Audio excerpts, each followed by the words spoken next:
What's happening, everybody? I've been asked to do a update on this, the Amico Power Plasma Cutter. It's 50 amp and says it'll cut, I think, 3/8. It's been a while since I've even looked at the book or the specs on it. But what I've been doing today is I got a piece of Hardox 400. They make dozer blades and backhoe buckets and shit out of it. And it's 3/8 of an inch thick. And what I'm doing with it is I'm cutting out steel silhouette targets.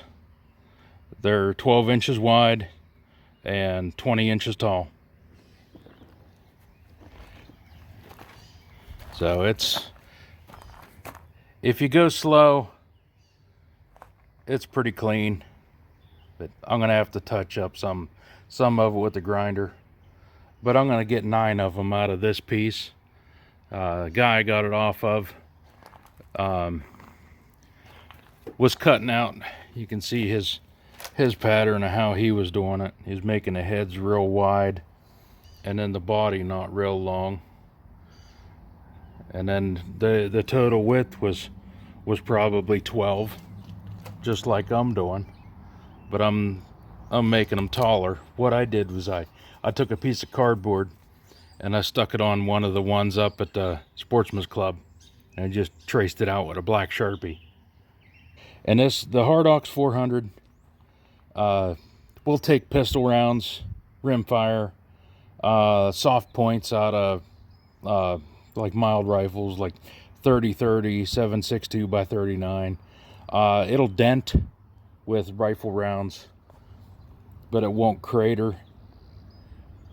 But you can, if you hit it with 5.56 green tip, even out of a 16-inch barrel, it's going to crater it to where I wouldn't want to shoot it with anything else until you fix it.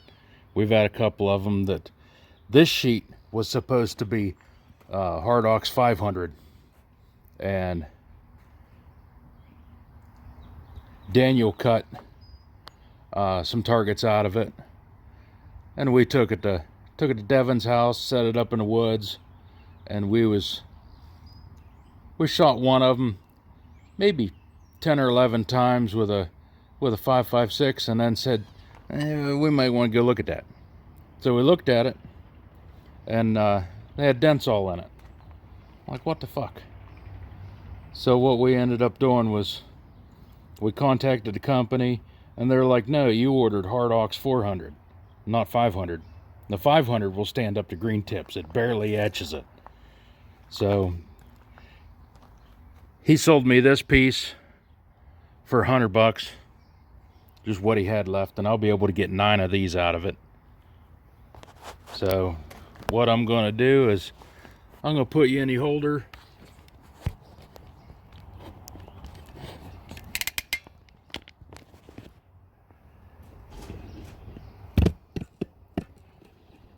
See if I can get you aimed on it.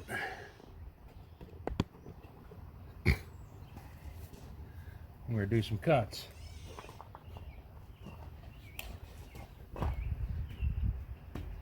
Two more.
fan on the plasma cutter's running again, but that's how it does. And it wasn't blowing sparks out the bottom when I got up to here, because I got a 55-gallon drum with a top cut out that this is setting on. I didn't want to do it on a good one, so I did it on my burn barrel. So that's this. So for you guys that wanted the update, that's how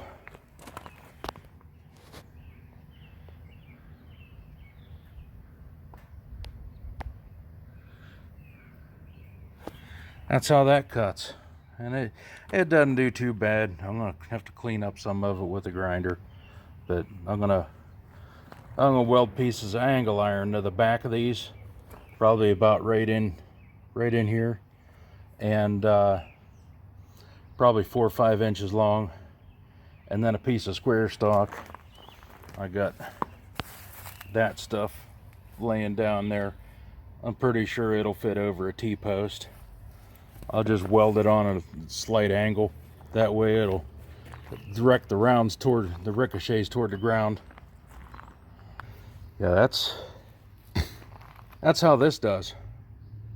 I'm going to use my straight edge on the other side. I'm going to clamp it to the table. I'm going to cheat. But on these short runs, I can pretty much do the freehand shit. I'm not that steady. And so that's the update on this. I thank everybody for watching, and I'll catch y'all later.